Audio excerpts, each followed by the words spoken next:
Bukod sa Parañaque at Las Piñas City, isa pang sunog ang sumiklab naman ngayon araw sa Quezon City. Sugatan dito ang isang babae na tumalon umano mula sa ikalawang palapag ng isang residential area. Ang sentro ng balita mula kay Bernard Ferrer, live. Audrey, sugatan nga ang isang babae sa sunog na sumiklab sa Simon Street, Barangay Santo Domingo, Quezon City. Sinasabing tumalon ang biktima sa ikalawang palapag na residential area na pawang gawa sa light materials. Nagtamo ng minor injury ang biktima na isinugod sa pagamutan. Wala, nasa office siya, yung nalaman niya nang nagkakasunog. Tinakbo niya kagad, hindi na namin naagad. Anong hinala niyo na pinagmulan?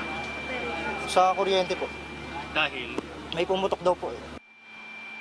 Nagsisilbing tulugan ng mga empleyado ng isang dog product ang nasunog na lugar. Kasama rin sa nasunog ang isang kotse at ilang dog shampoo at dog food na i-deliver na sana. Sa investigasyon ng Bureau of Fire Protection, alas 9:43 ng umaga na magsimulang apoy na agad na itinaas sa ikalawang alarma.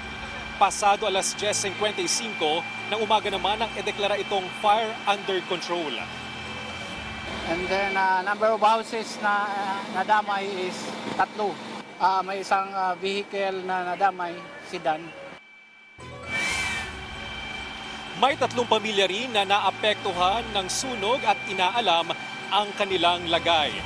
Audrey, patuloy pa rin inaapula ng mga bombero ang sunog, lalo't malakas din ang hangin dito sa lugar. Inaalam pa rin ang pinagmulan ng apoy at ang sanhi nito, gayon din ang halaga ng pinsala sa ari-arian.